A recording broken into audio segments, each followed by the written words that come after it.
once again from Language Academy, and I've got Shail with me, who is a latest student, and he has cracked his PTE exam in the very first go, very first attempt, and he has scored 85 overall with 8 each. He has got 90 in speaking, 89 in listening, 84 in writing, and 80 in reading. First attempt, 20 points towards his permanent residency. Congratulations, Shail, well done. And the very first thing about him is that he was very dedicated, very clear vision. He used to practice every day. He did around 3 mock tests the day before his exam, yes. And he has got 85 overall. The very first thing I would like to ask Shail is that he still hasn't finished his uni. He's still at his university, and he has cleared his PTE exam. Normally what we see is at this point of time, students think that they'll just get 6 each or 7 each because they just need to apply for their temporary residence, and then when they have to apply for their permanent residency, they aim for 8 each. But you have smashed it already, and probably you'll be getting your permanent residency soon. What do you think, that why were you aiming for 8 in the very first attempt? The trick is to plan ahead, aim high, and get it all sorted out before you get further away. You have only 4 or 5 months for your visa to expire, so the planning is important at this moment. So now I haven't passed my uni yet. I didn't get my results yet, but I thought maybe getting PT out of the way is important. Yeah, that's very important. He planned ahead, and he has got 20 points before he finished his university. Very good strategy, very good approach, clear vision, and 20 points. And Shail, you have got 89 in listening. Right? Listening is one of the section a lot of students do struggle, and 89 is almost 9 bands. What do you think is the most important thing for your listening section? Listening is all about taking your time, going slow, and carefully thinking and giving out the answers properly. Seriously, the tips and tricks which they give is important, because PT is a little different from the regular test we give.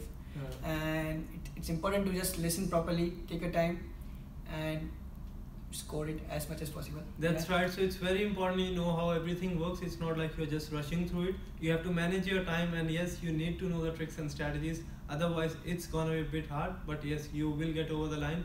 And then we'll come on to your speaking. 90 speaking, perfect score in the very first attempt. Speaking used to be very easy earlier, but nowadays we are seeing a lot of students are struggling in speaking as well. What do you think is the most important for speaking section? The most important, always try to speak in English as much as possible.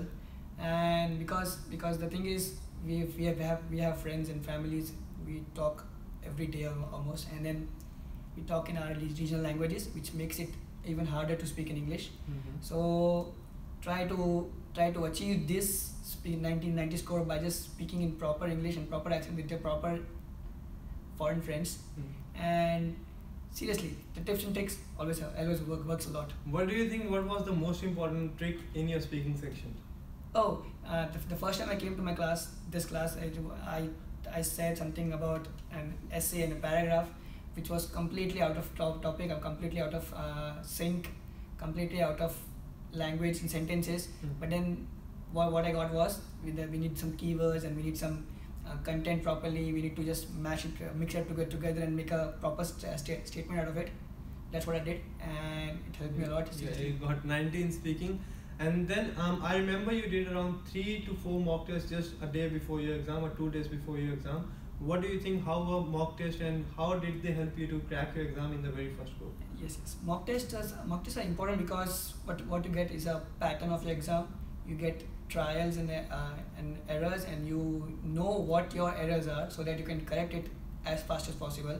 And what happens is, some of the answers are already given in the mock test. They analyze the mock test, and then the answers are given. Some of the answers we have to think, and we have to improvise on it. So that's where the mock tests help. Okay, mock tests are very important, guys. You get a clear idea that what mistakes you are making, and so that you don't repeat the same mistake in the exam again. Make sure you always do mock test a day before or 2 days before your exam, so that you have clear idea, you get into the flow and the pattern of the exam, and you smash your PT like he did. Thanks guys, we'll be back again with another success story. Thanks guys, once again. Thank you so much. Thanks. Thank you so much. And I'll see you very soon in the next video. Thanks.